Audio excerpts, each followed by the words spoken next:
Mishnah, comparing different halachas in Torah to each other. And we have another tough sugya ahead of us. Let's bring up the text. We'll do the best we can. Okay, so we're holding a middle of page Ches Amid Beis, the Mishnah. Hold on. Ches Amid Beis, the Mishnah. Ein bein zav haroyesh teiriyos. Hey Josh, so we're holding the Mishnah in the middle of Ches Amid Beis 8:2. So the Mishnah says like this: Ein bein zav haroya shtei riyos leroya shalosh ela korban. Okay, just a quick recap for those who are need a recap on the laws of zav and zava. So zav is a seminal discharge different than a balkari. According to Rabbi Steinsaltz, it's a pus. That's a discharge of the man of white, and if a person sees it, if you have a first episode that you have a discharge, so it gets classified as a balkari. A regular person who has a seminal discharge that's tamei, and has to go to the mikveh, etc. Doesn't get qualified or classified as a zav unless they have two riyas, two episodes of discharge. Now, it could be two riyas in one day, or it could be two riyas in 2 consecutive days. And so then a person's called a zav katan, a small, not a full zav. And only when the person has 3 riyas, 3 episodes of seminal discharge.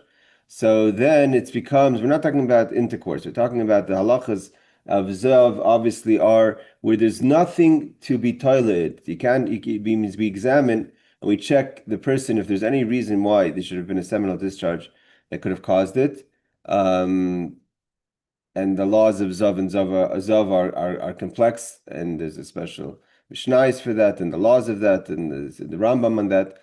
But with all the details, the bottom line is it's not a regular discharge. It's considered an illness, something that discharges for no reason.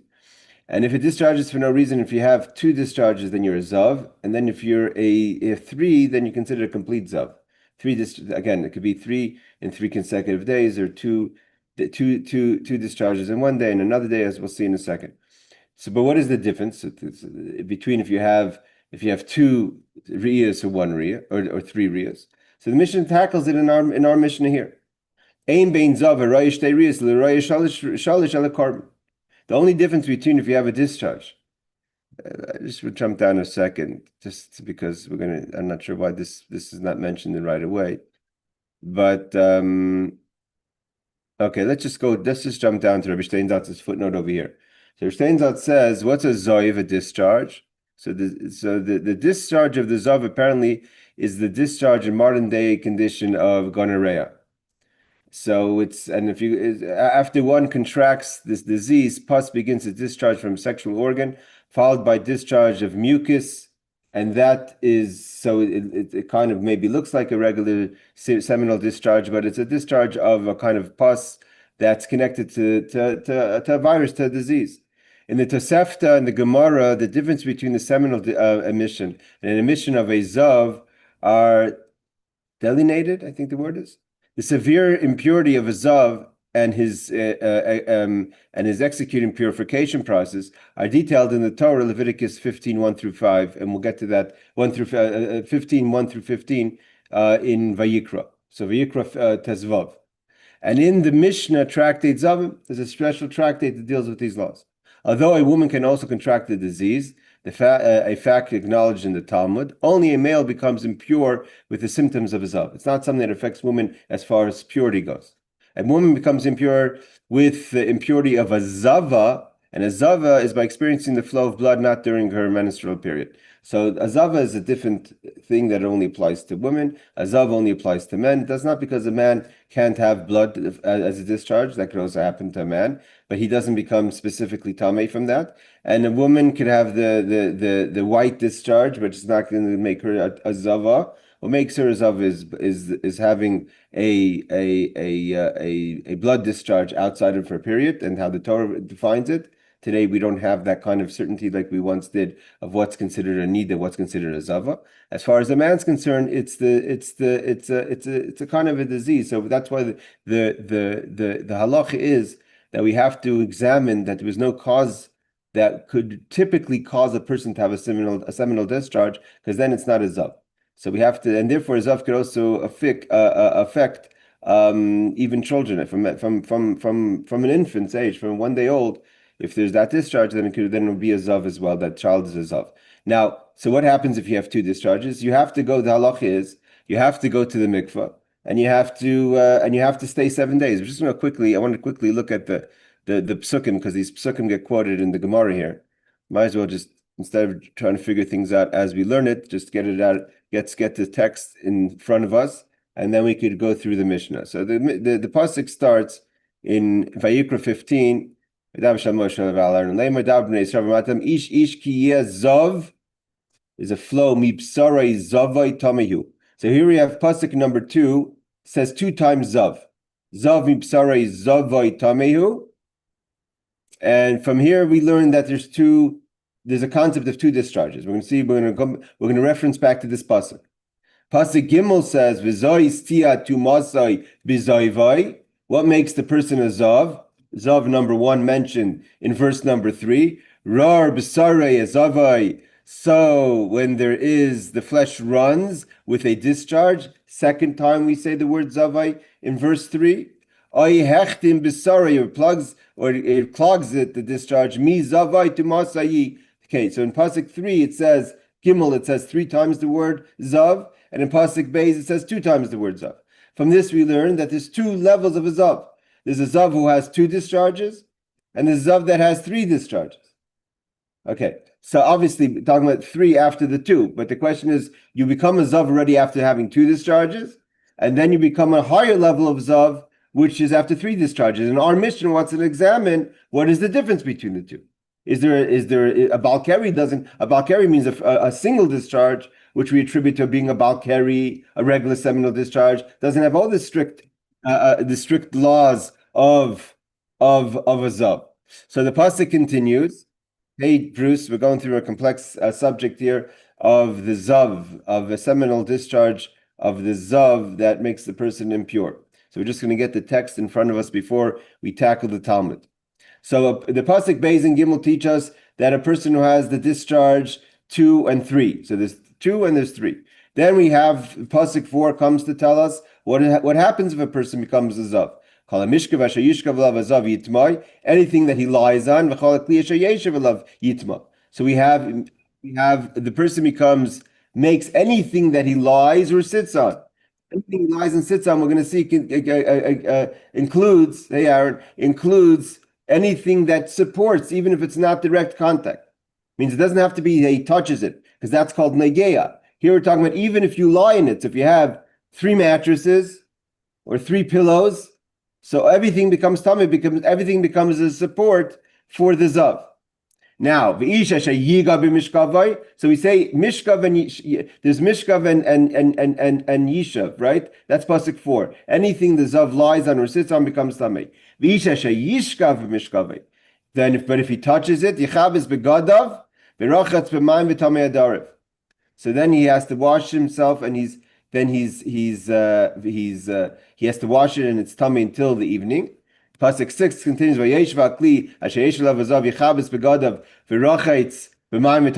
okay, so if number 5 is if a person touches something that the zav lies on, so the means the laws of Tumah and Taharah again are very complex. So in the laws of Tumah and Taharah, there's something that becomes tamei. The question is, if something becomes tamei, can it make something else tamei?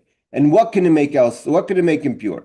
So basically, the zav is so tamei. A zav is one of the most highest level of impurity. So a zav is so tamei that the mishkav, whatever he lies on, becomes an avatuma, a father of tuma, and therefore anyone who touches the mishkav, what the bedding of the zav, he himself or she herself becomes tamei and needs to wash their clothing and go to the mikveh.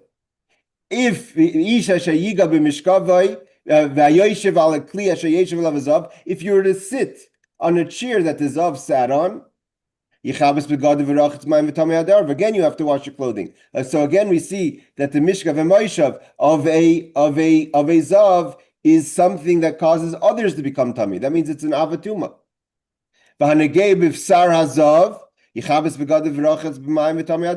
If you touch the flesh of the man who has a discharge, again, you become tummy. And you have to wash your clothing and you have to go to the mikvah. If there's going to be any kind of liquid like spit, again, it becomes tummy. Any riding gear which the man with discharge will ride becomes unclean. If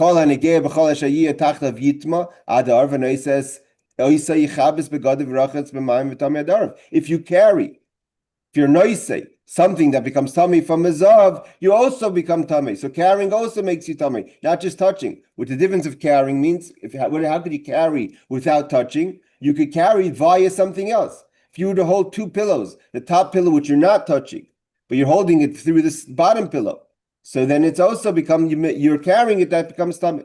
Okay, so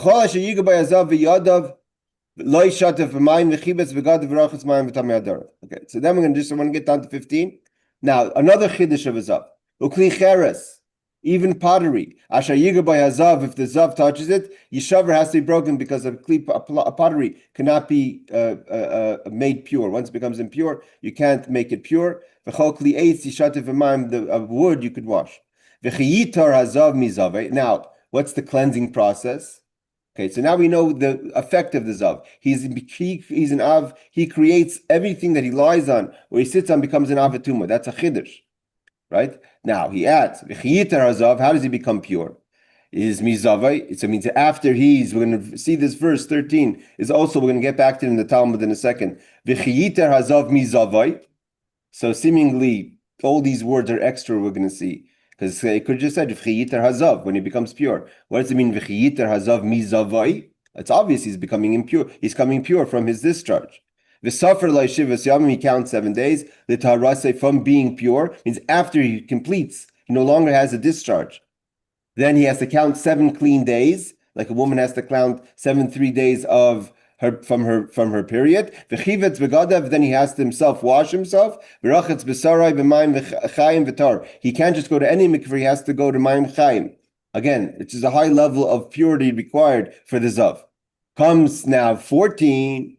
What happens on the 8th day after he counts 7 days of cleanliness? Means he has 7 clean days, goes to the mikvah. On the 8th day, he brings 2 birds. He has to bring a sacrifice.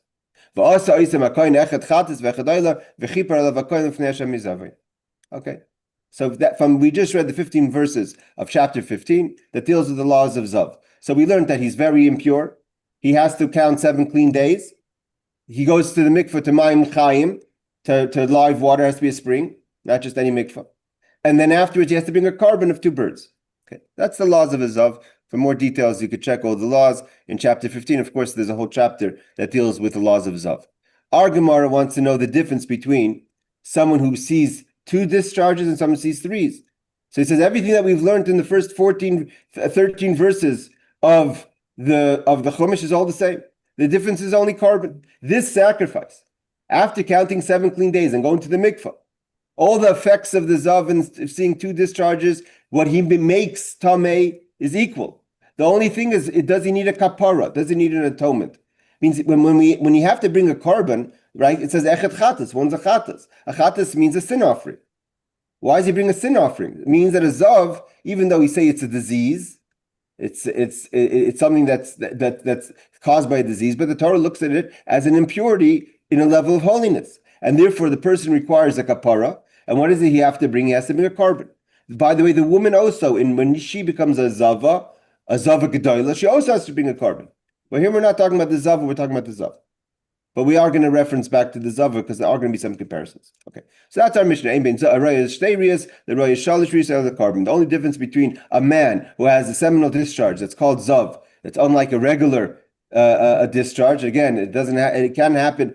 It has to be examined exactly. There has to be no cause for it. Typical cause for why a person should have a seminal discharge. So then he becomes tummy in that severe level of tumah. If he has it 3 times, he has to also bring a sacrifice. So Rashi says, "Masnishin shrei riyos b'yoyim echad." You could see now how many days is it? Days related, or is it if you see it? How many discharges? So the Rashi says, "Shtei riyos b'yoyim echad." If you have 2 discharges in one day, or b'shnei yom retufim, or 2 days consistently, not one day and one day off in the third day, but 2 days consistently. Or you have all 3 discharges in one day. Means there's a separation between the discharges. Or 3 consecutive days.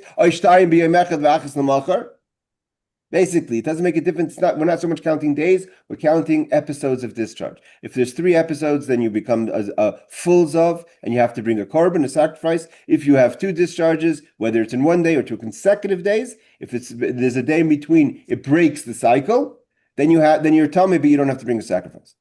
All right, so now the Reb Steinsaltz quotes as follows. In the Jerusalem Talmud, it notes that there's additional differences between the Zav who experiences 2 emissions and the one who experiences 3 emissions. A Zav who experiences 2 emissions, unlike one who experiences 3 emissions, must ascertain whether it was caused by outside circumstances beyond his control. The answer there is that the Mishnah follows the opinion of Rabbi Elazar, who requires examination for one who experiences three emissions. So he says again, a Zav who 2 emissions, unlike one who experiences 3 emissions. So according to the Gemara in Yerushalmi says that that the examination that we have to check if there is an outside cause to cause it, not that it was a disease, so to say, or a sign of impurity, is only checked by 2, but 3 we don't have to examine. They say, well, our Mishnah goes according to Rabbi Elazar that even 3 we have to check if something else caused it. So then there's no difference between 2 and 3. See the Jerusalem Talmud for additional answers. That resolves the question according to all opinions. According to the Rashba, this is not difficult, as the Mishnah here is discussing the differences between a Zav who experiences 2 emissions and one who experiences 3. It's not defining what is considered an emission. So like we said last week, the Rashba kind of doesn't say we don't have to find every difference. We're focusing on the topic in hand. Here we're trying to figure out, once we already establish if a person's a Zav, how we establish if they're a Zav, that's another discussion. But we know the person's a Zav. So one has 2 emissions, one has 3 emissions. Then once we know they're a Zav, what's the difference? The difference is that you have to bring a sacrifice or not? Okay, he quotes Re'iyos emissions. The status of one who experiences 1 emission of Zav is that who experiences seminal emission, which means a Balkari. On 1 emission, that person's classified as a typical Balkari, and we don't go further. That's why the pasuk continues in chapter 15, verse 16 is the laws of Shifcha Zera. Shifcha Zera is a regular Balkari, a regular emission. If one experiences 2 emissions, he's a Zav. Again, we have to examine to know what caused it, and must count 7 days, 7 clean days of emissions, means 7 days after you stopped seeing it, and immerse in a spring water, means Mayim Chayim, to become pure. If one experiences 3 emissions, he's obligated to bring an offering in order to complete his purification, which is what we read about in the end of the subject in the Torah, chapter 15, verse 13, that says you have to bring the 2 birds. The difference between a Zav who experiences 2 emissions and one who experiences 3 emissions is only that the Zav who experiences 3 emissions is obligated to bring the offering, so says the Rambam in Sefer Karbonat Hilchas Mechusar Kapara. Mechusar Kapara means that a person who hasn't yet brought a korban can't eat from Hegdish. Okay. So that's the Mishnah. Like we learned that the Zav is very impure. Means he's a Tameh that makes other things Avatuma. Means that they could cause others. It means there's differences between things that become impure or things that become impure then could cause impurity to others. That's another level of impurity, right? We have many stages of impurity. To make something like a bed, that the bed itself, that someone else who touches the bed, while you're no longer on the bed, just because a Zav lied on the bed. You have to remember in biblical times, when it says you're impure, it's not just an idea. If you're impure, you can't go into the Beis Hamikdash. You can't eat Trum if you're a Kohen. You can't eat Kachim if you sacrifice. There's laws that are punishable by death if you are tamei and you ignore it. You have to get out of that impurity. You have to go to the mikvah. What makes you impure? You have to know these laws. Basically, on a level of awareness that we have today is that, when you talk about that, when the Beis Hamikdash was destroyed, it's like a ship that's sinking and you throw off a load. What do you mean you throw off a load? Because if the boat's sinking, you can't have a heavy boat. So you offload some things. So the Gemara brings that as an example of what happened to certain mitzvahs when the Beis Hamikdash was destroyed. We today, what does a person have to figure out? Is kosher, is this food not kosher? Here we're talking about, if I touch a bed, what happens? Not the same thing. There's a high level of awareness of what's going on around you. What are you touching? Where are you walking? Where are you stepping on? So here, but if a person has two emissions, mishkav on the bedding or moishev on the seats, usfir shiva, and then he has to count 7 pure days. You can't just go to the mikveh like a balkari could go to the mikveh and that's it. You have to count 7 pure days of no emissions and then go to the mikveh tamayim chayim, not just any mikveh. Zev zashavim, they are equal. So the Gemara says, the Rashi says like this: Mishkav v'moishev shachav v'yoshev. If a zav lies or sits, agabe asara begadim, set 10 layers of clothing, and you only touch the top one. You don't touch all 10. Means there's a difference if the zav touches something. But here we're talking about it supports the zav, not it supports the weight of the zav, not that the zav's touching it. He's lying on 10 mattresses. All of them become fathers of Tumah, meaning fathers have children, means they could cause anyone else who touches them become tamei. Even if you don't touch all 10 of them.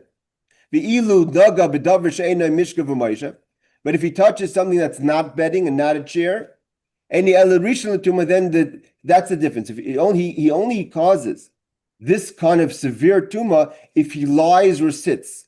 But if he just touches things that are not a chair or not a bedding, then they only become the first level of tumah, and they can't cause other things to become tamei. Therefore, they can't cause other people who touch them. So if you touch, I don't know, a vessel, if someone's a zav and touches a vessel, and someone else touches the vessel after the zav touches him, that person doesn't become tamei. V'kelim and other vessels that touch it. It does make food impure. Again, the level of awareness that you had to have in the times of the Beis Hamikdash is almost impossible. Imagine today we go to the supermarket and you check if something is kosher is hard. To check if something was ever touched by a person who's tamei. And then because of that, I'm tamei. That's why you always had to go to the mikveh. You always had to purify yourself. You don't have to be tahor. Only a kohen has to be tahor. For a kohen, the level of awareness was very intense. For a regular Israelite, so you're tamei. When do you have to become tahor? If you want to go to the Beis Hamikdash, or if you want to eat from kachim. V'sfira shiva. Also, the person who's tamei azav has to count 7 days. Mishiyifsuk, when the person stops having the emissions, tzarich limnei zayin nikim. You have to count 7 clean days. Koidim sheyitful, before you can go to the mikvah. You can't go to the mikvah while you're still counting. V'imra zoy ve'echanem sasik al minyan. If you see and you have a discharge in the 7 days, even if at the end of it, it's all the 7 days don't count. It's like you can count. Sometimes you have a tumah that only takes off 1 day. This takes off all 7 days, and you have to start counting another fresh 7 days, and then you go to the mikveh, to the mayim chaim, and if you're 3 times on the 8th day, you would bring a korban. Okay.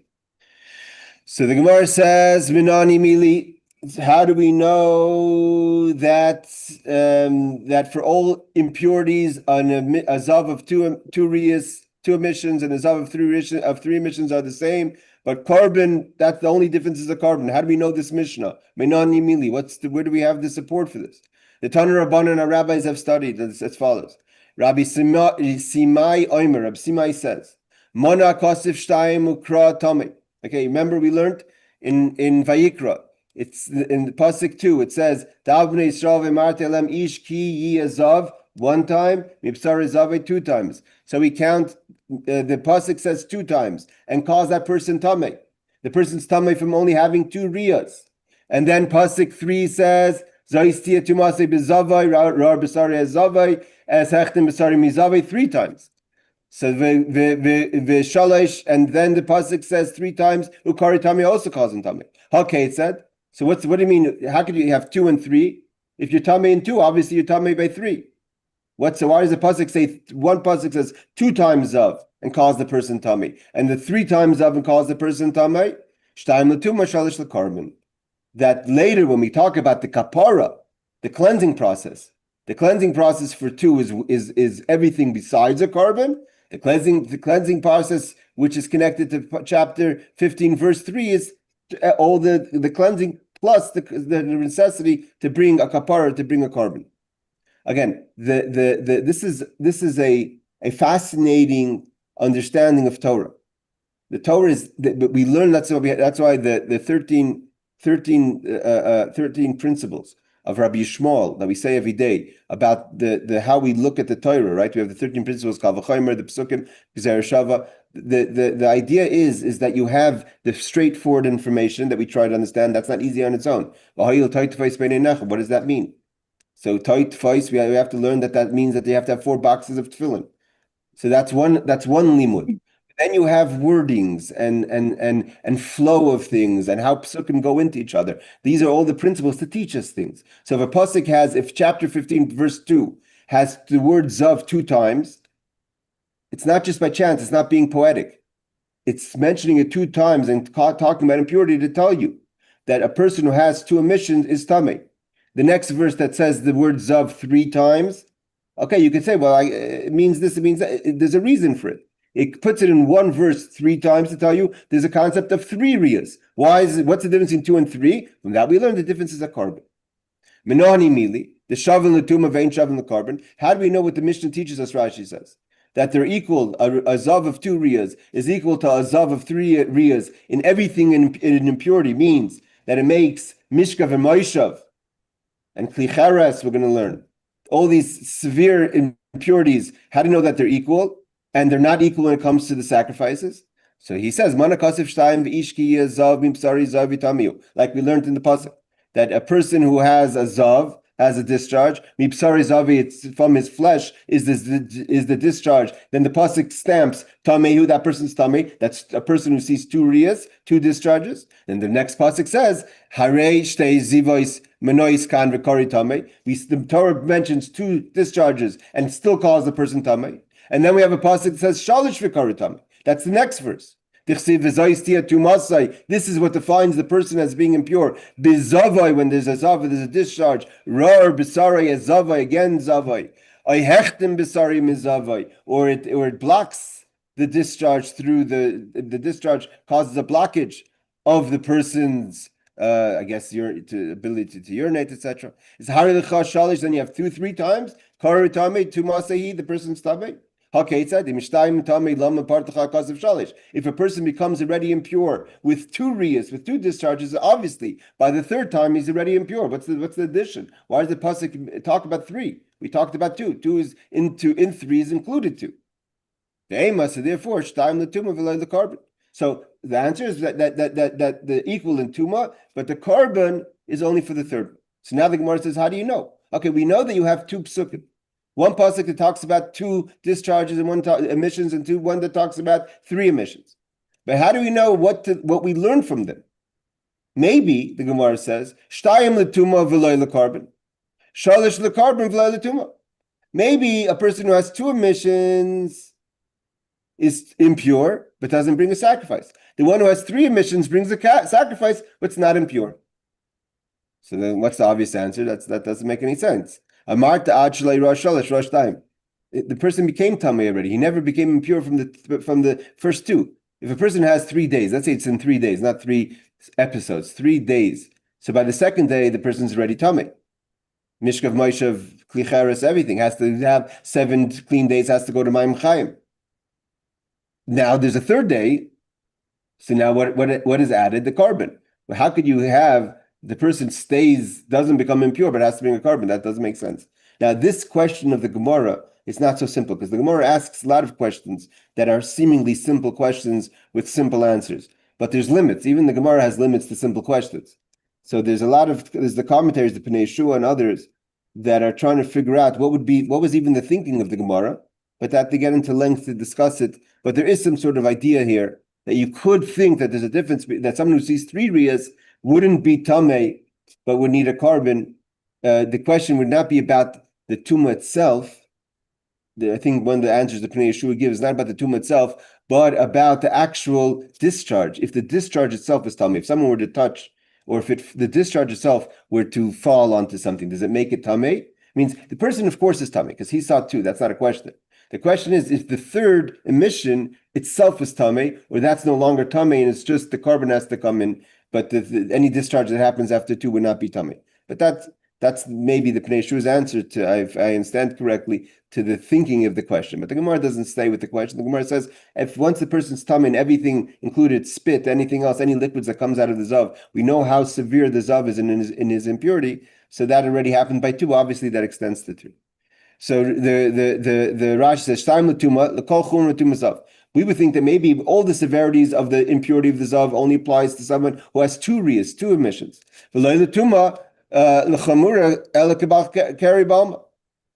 So, but when it comes to three, we would just classify him as a regular barkeri. A barkeri is shif chazera. That's not that's just a tumas erev. That's only impure till the night, and you don't have to go to Ma'im Chaim. It doesn't have mishkav Moshe. Rosh Taim varikfa yard l'chol chumrei tuma mi yaitziah. Whoever took him out. So the Gemara says, how could you say that? The person becomes a severe impurity that includes everything: his bedding, his chairs, his earthenware, his requirement for 7 clean days, his requirement for going to a spring water, not just any water. That already happened after 2. So that he never got out of that situation. It's not like there was a purification and now comes a third out of nowhere. Because the third out of nowhere would be a first again. We started again. So the Gemara says, okay, maybe let's the Gemara asks another question. The Ve'ema, maybe, Ve'emar, Shtayim le'karben, V'loy le'tuma, maybe on the contrary, that a person who has 2 riyas is not tummy. It's a regular balkeri, a regular person who has seminal discharge, but doesn't have the severity of the zav, but has to bring a sacrifice. Shalish afu tuma, and by third, you bring a sacrifice plus you become extremely a tummy, mishkav Moshe, etc. So the Gemara says no. That you can't say. Meaning to say that a zav of 2 riyas is no different than a balkeri aside for a carbon. And a zav of 3 riyas is what kicks in is the tuma, the severity of the impurity. He can't think that. Why? The Tanya v'chiper lavakoyin lifnei Hashem mizavai. Okay, if you remember at the last verse 15, I pointed out that verse when we saw it. And in verse 15, it talks about is it 15? It's not 15. Why is he saying it's 15? Yeah, so it says that talk about the sacrifice. That the kohen does the sacrifice. One is a chatas, one is a oila, the 2 birds. One is a burnt sacrifice, one is a sin sacrifice. V'chiper alav a kohen, he gets a kapara, an atonement. Lifnei Hashem, from God, mizavai, from within, from part of, mizavai means from part of his discharge, not from all of his discharge, meaning to say, the Tanya v'chiper alav hakoyin lifnei Hashem mizavai mixas zavim mevin carbon or mixas zavim mevin carbon. Your question was that both the zav of 2 riyas and the zav of 3 riyas should bring a carbon. That the difference of the third person is only that there's the intense impurity. No, because the carbon in the word in the carbon it says the word mizavai, from part of his zav. Not every zav has to bring a carbon. So the fact that the word says mizavai comes to teach us that not all zavim bring a carbon. Who would bring a carbon? So we have to say that if they're equal in the tuma, and they're not equal in the carbon. Mix the zavim maybe in carbon, mix the zavim maybe in carbon. Okay, it's that. Roi shalish maybe, shtayim maybe. So what is it? How is it possible that some zav that a zav, some zavin will bring and some zavin will not? The difference is if you see 2, you see 3. So both of them are impure, and the addition is only, like our Mishnah says, only in the carbon. And how do we know that? From the word mizavai. Mizavai means to exclude. Not all situations of a zav has to bring a carbon. Rashi says mizavav mashras mixasavai, only some people that are zav, not all. Okay, mizavai mixasav. And so Rav Steinzalt says this is the word from the understanding that the letter mem mizavai in the word mizavai is meaning from as meaning from, in other words, limiting the scope of the halacha. Mizavai is coming to limit the scope of the law of the carbon. Therefore, there are certain cases where the zav requires atonement and cases where he does not. And what would be the difference? The difference would be if it's 2 riyas and 1 riyah, or 3 riyas. Okay, we learned this already we studied this in the beginning of the class, that the discharge of zav, for some reason, this should have been in the beginning of our sugya, that it's the condition of Zav, as we know today, is Gonorrhea, which is, he says here, it's not even a semen as we know it, it's a kind of pus discharge. And it's only in a mucus, and it's only affects the tumor only affects men, even though the condition could affect women as well. But as far as the tumor is concerned, it's only one that affects men. And therefore the person is a severe impurity if that's what it in fact is. Okay. So he says, 1 second. If back to the question, the Gemara says, "Mi zavai." Okay, we get it. That only some people who become a zav have to bring a carbon. Not all people need a kapar, but maybe the person who has 2 riyas brings the carbon. The person who has 3 riyas doesn't bring a carbon. So they're asking every possible question, even though some of the questions seem to be a bit silly. How could you say that? Because if every person who saw 3 emissions saw 2, right? 3 is in addition to 2. So once you saw 2 and you're a chayv carbon, there's no such thing as you don't have to bring a carbon. You never satisfied the carbon. You can't say that after you saw the 3rd charge, you downgrade your impurity, that you don't have to bring a carbon. Even though this is less of a question than the first question about Tumah. Tumah, to say you're Tumah and you didn't after 2 riyas and you're not Tumah after 3 riyas, that's very hard. The Pnei Yeshua's question is very strong. But a carbon, actually, there's some logic there. You could say that a carbon is that 3 kind of maybe, I'm just talking about, again, we're not learning, this is not the Tractate of Zav. That's its own tractate, but that deals with these laws in the Rambam. But we're just trying to compare the laws. So we're learning it on a half a foot. But the logic we could say is that once there's kind of a consistent level of emissions, maybe then we kind of attribute it more to the disease versus the impurity part of it. But the Gemara doesn't accept that. The Gemara says once you had 3, you're already obligated to bring a carbon. Obviously, when you're 3, that obligation never left. Okay, so now we have basically we're tackling this Mishnah from 2 cases. First, we're tackling the Mishnah we brought from Rab Simai. Rab Simai is to teach us in general, how do we know that there's such a thing as 2 riyas and 3 riyas? So we know that there's 2 emissions and 3 emissions. There's 2, so the classifications of the Zav. Rabbi Simai says from the Pasuk that this Pasuk, chapter 15, verse 2, and chapter 15, verse 3. Verse 2 says 2 times Zav and calls him Tameh, and verse 3 says 3 times Zav and calls him Tameh. Why do we have to have 2 verses? 2 verses comes to teach us that there's a difference. The difference is what? The carbon. So that's one limud that we have. We asked 1 second, maybe the carbon. Maybe, how do we know what the difference is? Maybe we're trying to figure out. Maybe the person who is maybe both of them bring carbon, but they are not both tameh. Then we have the limud mizavai. So we have 2 limudim. So the Gemara says now we need both those limudim. We need to learn from Rab Simai that shows us that there's a difference between 2 riyas and 3 riyas, the 2 psukim, and also we need the verse of chapter 15, verse 15, that says mizavai, that only some of the Zav bring a carbon, not all of them. The imid Rab Simai, if we just have Rab Simai, have a miniki question, we could ask that question. What was our question? Maybe the difference is in carbon, not in Tumah. Maybe both of them maybe the difference is in Tumah, not carbon. Maybe both the Zav of 2 riyas and 3 riyas have to bring a carbon. The difference of the intensity of the psukim is that a 3rd one is also intense, is very impure. There is never a thought to think the person is not impure. The question is if the person is a bal carrier or not. Are you a bal carrier or zav? It's not the same classification. Do you have to wait 7 days? Do you make mishkav ma'ishav? The severity of the impurity. Maybe just you have to bring a carbon, but you're not so severely impure. So therefore, we can't just have Reb Simai because we don't know what the 2 psukim mean. So therefore, we need mizavai to teach us. It can't be talking about the carbon, that they both have to bring a carbon, and therefore the difference is only Tumah. It has to therefore be talking about the psukim are coming to teach us that they're both tamei. And mizavai, we teach that only the carbon only applies to the 3rd one. Kamashmala mizavai. So then let's just say mizavai. Be mizavai. Lo yadana kamariyas. I would never know how many. We need the first 2 psukim Rab Simai to teach us first of all the status. There's 2 things here. What is a zav, and how do you get out of it? And how impure is the zav? So what is a zav? Rab Simai says the pasuk teaches us any man who has this discharge, this emission in 2 episodes or 3 episodes. How do you achieve purification and atonement? So from this, we have the verse to teach us that the only difference between verse 2 and verse 3 would be the mizaveh, the carbon. So if you put both limudim together, it gives us a clear picture, as much as possible, of what are the laws of a zav. The laws of a zav is 2 emissions or 3 emissions or more. The level of impurity is equal. The level of purification, as far as counting 7 clean days in the mikvah, ma'im chaim, is equal. Mizaveh comes to teach us the carbon is only for the one who has 3 emissions, not 2.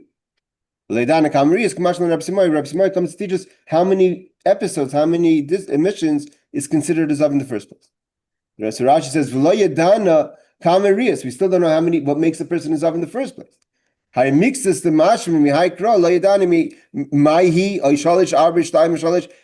mizaveh only says that there's 2 levels of zav. What are those 2 levels? It could be 2 emissions, 1 emission, 3 emissions, 5 emissions, 10 emissions. So that we need the first Reb Simai to teach us the 2 psukim. And then on top of that, we say what's the difference between the 2 levels of zav is not the intensity of the tumah, but the requirement to bring a carbon or not. Okay. Now that we have the pasuk v'hashta damar t'mizaveh lidrasha, now that the Gemara says, 1 second, it's not so simple. Then the fact that it says that the word mizavai is coming to teach us something, and what do we say the word mizavai, the mem of the mizavai, comes to limit who has to bring a carbon in the zav, if it's 2 emissions or 3. We have another verse that we learned before. The verse over here, which verse is it? It's the verse of 13. So 15:13 says, in the beginning of the cleansing process, also says, V'chiyiter hazav mizavai, when he stops having his emissions, so he's clean, then he has to count, Safar la yeshivas yamim, he has to count 7 clean days. Lihitarase, from him stopping to see his discharge. V'chibes begad, if he washes his clothes. V'rachas b'sari, he has to immerse himself in ma'im chaim, into a spring, not just any mikveh v'tar, and then he becomes pure. But what's the question here? The Gemara says, 1 second. It also says v'chiyitar zav mizavai, and if the word mizavai is a limitation, then maybe a zav of 2 riyas also doesn't have to count 7 days. Maybe the same mizavai that's limiting the carbon is also limiting the general cleansing process, not just the atonement part. So that's what the Gemara says now.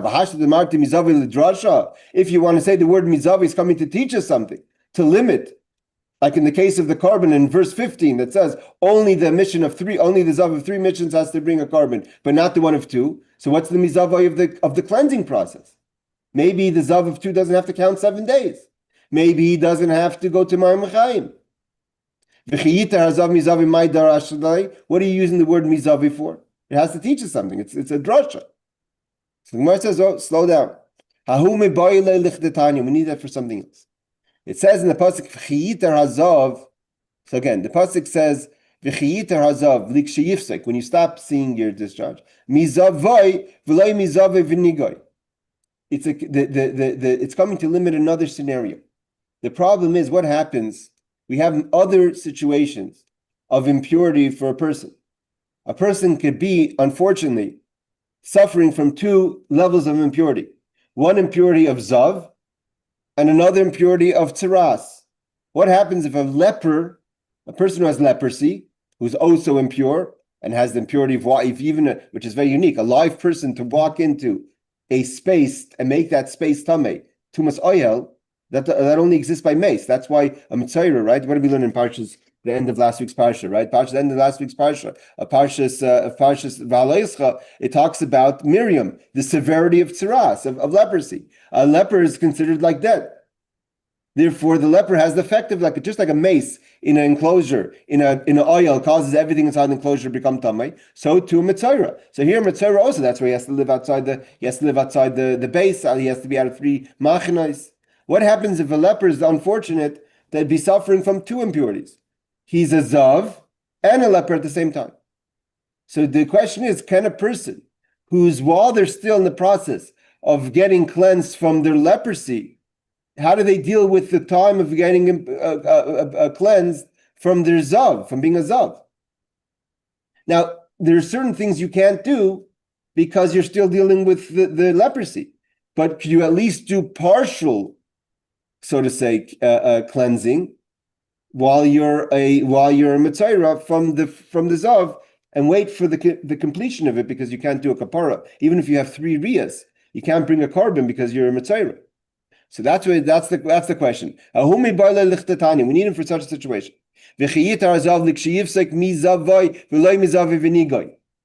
a person becomes impure of zav and he's already at Baal Tzaras, he could impure himself from his zav, but not from his nega.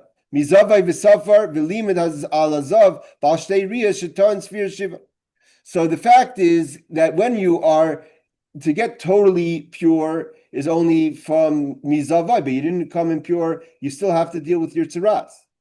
And why does the pasuk add mizavai v'safar? To teach us that the zav of Turias also has to count 7 pure days. Again, just to see the verse inside. The verse inside says like this, 13. V'chiyitar hazav mizavai. What's that coming to say? Stop. It could have said v'chiyitar hazav. Why does it have to say v'chiyitar hazav mizavai? We know what he's suffering from. We know that he's a zav. We've been talking about it for 13 verses. Why do we have to say when the man with discharge is cleansed from his discharge? What else are we talking about? So the word from his discharge is extra. Coming to teach us, mizavai v'lai miniga. You're only cleansed, it means you could count 7 days, and you could go to the mikveh with, you can count 7 days, and you've already counted the 7 clean days from your zav, but you can't do anything about the nega, you're still tzaras. Mizavai v'safar means to add that the zav, even from Turias, has to count. Shivas yam tarasa. Let's see Rashi. Rashi goes through the psukim. When a person stops having the discharge, so you don't go to the mikvah before you count. Doesn't help to go to the mikvah before you count. It means after the person has the discharge, you don't go to the mikvah. And there's no reason to go to the mikvah. After you've stopped having your zav yimna, you count 7 days. What does it mean from your emissions, not from your emissions and your leprosy? If a person was both a zav and a Metzorah, you both suffered from the impurities of being a zav and leprosy. Now you no longer have this emission. But you haven't been cured yet from your leprosy. We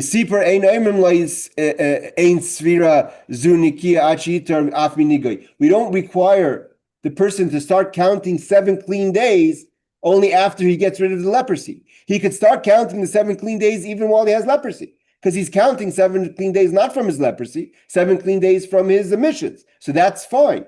He starts counting right away. And it counts. These 7 days count. Even if during those 7 days you're still impure from the leprosy, but that's a separate impurity. When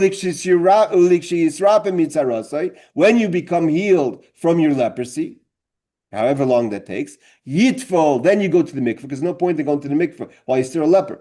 Then you go to the mikveh, and then the mikveh that you go to the first time, because the Metzorah has to go to the mikveh twice, counts. So for the first mikveh of the Metzorah, but what does it make a difference? What does it make a difference if the Metzorah anyways has to count another 7 days and has to again go to the mikveh a second time and has to shave himself and then bring a kapara?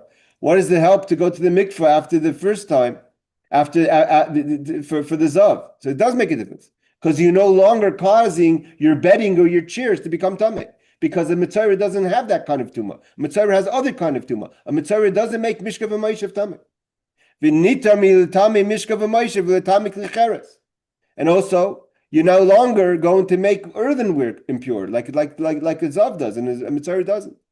Beheset kedin zav.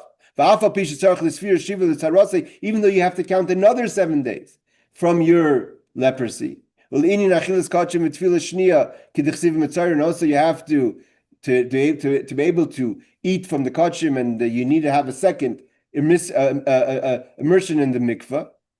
Like we learn the laws of Metzorah.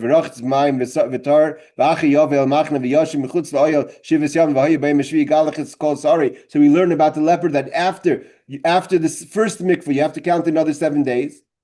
That's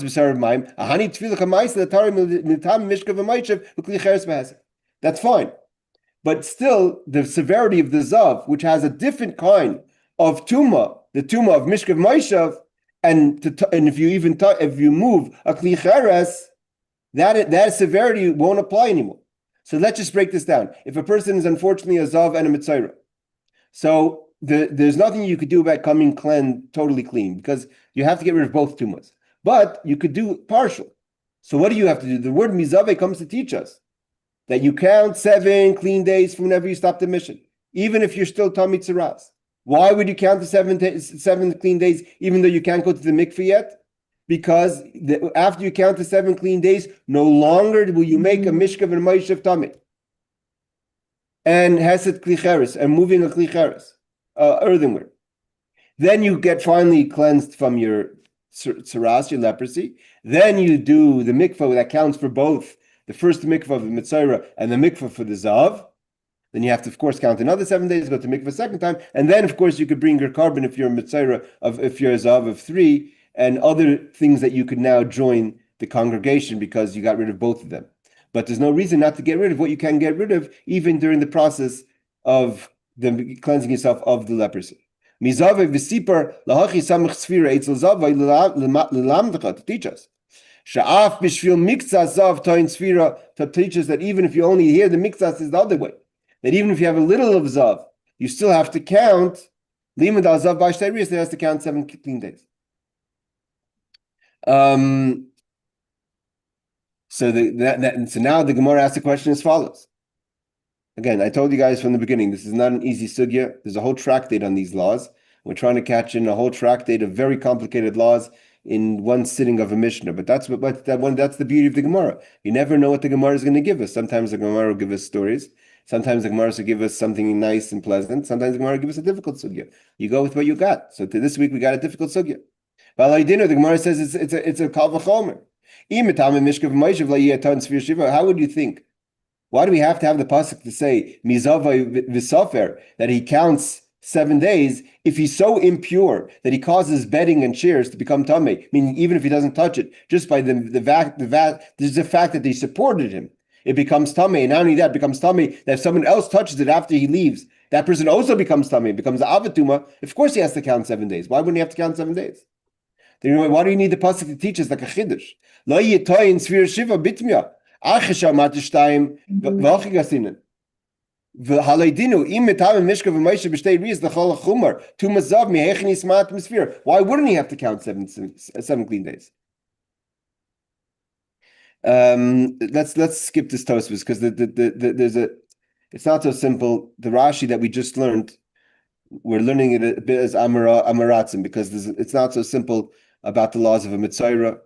He says over here, Yesh Farm the Garsei, B'taris Kainer, Shetam Mishkav Moshe, V'tirs Rashi, Dahainu L'tami Oichlin Amashkin, Avlei Tam Adam Kelim Goin Zav. The laws of Mishkav Moshe also seem to be talking about Metzorah.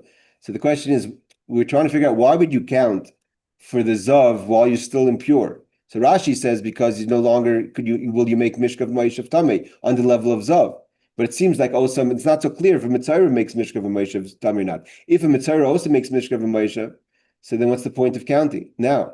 So that Taisa says the difference is it's not so simple. The question is if it comes in Avatuma, if it only becomes Eichel Mashkin. Means if someone touches it, does a person become Tamei from a Metzorah or only makes clothing, food and liquids? Okay, we'll let that one slide. Let's continue the Gemara. So the Gemara says, so what was the question? The question is, why would you even think that something that's so severely tamei would not need 7 clean days, that you don't have to count 7 clean days? If a zav of 2 riyas makes mishkav moshev, and there's no reason to think that it doesn't, because there's nothing in the pasuk to suggest that there's any miyut. And Evi Zav, we already have 15 to tell us that 2 riyas, like Simai says, is a Zav. And then the rest of the psukim from 2 to 13 describe the severity of the Zav. That the Zav is Mishkav Moshev Klicheres, very impure, is an Avatuma, makes a Mishkav Avatuma, right? So we know that. Then we have the word Mizavai coming to teach us that he also has to count 7. Why wouldn't he have to count 7? Give me 1 second. We have a basis for that question. A woman who has 2 again, the laws of Nida are complicated today because we don't separate a woman. Every woman who bleeds is tamei. We're chayshish l'chumra. We're chayshish l'chumra that it's a zava. Today we don't go according to the biblical law of Tumah. We don't count that there's 7 days and 11 days. According to the Torah, the 7 days is a nida, and there's 11 days where a woman's supposed to be clean. And if she has bleeding in those 11 days, then it's not in its proper time. If it's not in the proper time, then it's not regular, and therefore she becomes more tamei than she would in a nida. Today we don't know, we don't count properly, so therefore we're chayshish always the chumrah that all bleeding is a zava. But we say, in the biblical law, shemer shem k'neged yom, if a woman sees only 1 day in those 11 clean days that she has, so then she counts only 1 day for what she has to have. She has to have 3 riyas, right? So if she has 2 riyas, so shemer shem k'neged yom, she only has to count 1 day. She doesn't have to count 7 days. But in that 1 day, she's matam mishkav v'moishav. Ve'enetuna sfira shiva. Only a woman who sees 3 times bleeding in the 11 days, then she has to count 7 clean days. But if a woman sees 1 day, she counts 1 day and that's it. She goes to the mikveh at the end of the 1 day. So she doesn't have to. So she's not matam mishkav v'moishav. But she is matam mishkav v'moishav even in that 1 day. So we see that you could be so impure to cause even bedding and chairs, i.e., support, to be tamei, you don't have to count 7 days.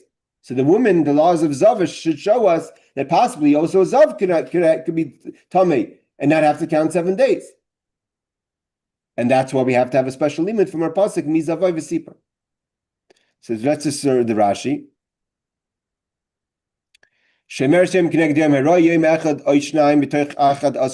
If a woman sees blood in 1 or 2 days in the 11 clean days that she has, again, biblically, there's a difference in a nida and a zava, right? A woman has her time that she's supposed to have her bleeding, that's 7 days only. So those 7 days, if you see it 1 day, you see it 7 days, that's it. There's 7 days, and after 7 days, she goes to the mikvah. There's no counting. The counting is only if there's a zava. The zava is if she sees in the time she shouldn't be seeing, which is in her 11 clean days. But she only sees 1 day or 2 days, so she counts 1 day to make sure that it's not a consistency. And if that 1 day is clean, then she goes to the mikvah. And nevertheless, until she goes to the mikvah, she makes tamei mishkav Moshe. So we see you don't need 7 days to clean from the tumah of mishkav Moshe. Shematam mishkav Moshe b'shma'is b'rais in Sach Nida marvinanle. We learn it in the laws of Nida. We learned why to prove that she makes mishkav Moshe even lying or sitting makes a tamei even though she doesn't have to count 7 days. So we see that the severity. It's possible that the zav of 2 missions should be so severe to tamei, causing mishkav Moshe, but still would not require 7 clean days. So here, Reb Steinzatz gives us a little insight. A lesser zava who observes a clean day for 1 or 2 days of discharge also renders vessels impure through contact and transmits ritual impurity to a surface designated for lying and a surface designated for sitting, rendering them a primary source of ritual impurity, meaning avatuma. So says the Rambam. So we see clearly that a woman can make mishkav Moshe tuma, avatuma. That means anyone who touches it, even after she leaves the bed or the sitting, becomes tamei, and she doesn't have to count 7 days. Let's just do one more piece here. Don't ask a question. So you would think the same thing applies to a zav. That a zav could be so severely tamei, but if it's only 2 riyas, which would mean that would also be a difference between a zav of 3 riyas and 2 riyas, not just a carbon, and doesn't have to count 7 days. Even something that's only partial zav, which is 2 riyas, also has to count 7 clean days. Miktzah zavi v'safar, even if you're only a miktzah, you count 7 clean days. Limud al zav bal shtei riyas, shetayin sfira shiva also has to count 7 clean days. So just to summarize it, we'll have to finish the next piece. It's a small piece. We'll finish it next week. On now the next question Rav and Abai are going to ask is that there's an obvious question, right? Because we're using the word mizava in two opposite directions. The word mizava in chapter 15, verse 15, comes to teach us that only a zav of 3 riyas has to have a carbon. Means it's coming to limit the zav of 2 riyas.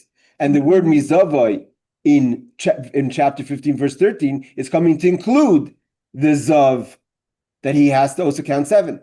So how could you have the word mizavai that's coming? How does it work both ways? So that the Gemara is going to analyze next week. But just to summarize what we know so far, that there's the laws of zav, a person who has a seminal discharge that's not your regular typical seminal discharge, which is called a balkari. It's a disease that's connected with tumah that the tumah afflicts is affected by men. Rabbi Steinzl says is a kind of illness called gonorrhea. Not caused by any typical reason why a person should have a seminal discharge. If you have 2 episodes, even in one day, or 2 in 2 consecutive days, so you have all the severity of impurity, means you're an avatuma, which means that you cause even bedding that you don't touch. Means if you're lying on a mattress and the mattress is on top of another mattress and vice versa, and continuation, that all that becomes tummy. And even after you leave, if someone to touch the bed becomes tummy until the night and has to go to the mikveh, which means a high level of tumah.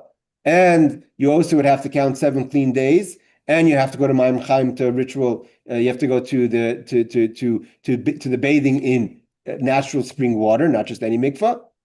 If you have 3 days, on top of that, you have to also bring a korban, an atonement. And we went through all the psukim in chapter 15, between verse 1 and 15, that supports this Mishnah to teach us that the bottom line is the only difference between a zav of 2 riyas and 3 riyas is the question of korban. All other requirements are equal, and we're just going to tackle next week. Just finish off this sugya, which is going to tackle the limud of mizavai. How do we have it going both ways? And we'll hopefully get through that. The next Mishnah is going to deal with the laws of Metzorah, also complicated. I think after we finish the next Mishnah, we kind of go into easier topics. So one more difficult class, and I think we're going to kind of go back into something that's a little more easier, lighter on the head at night.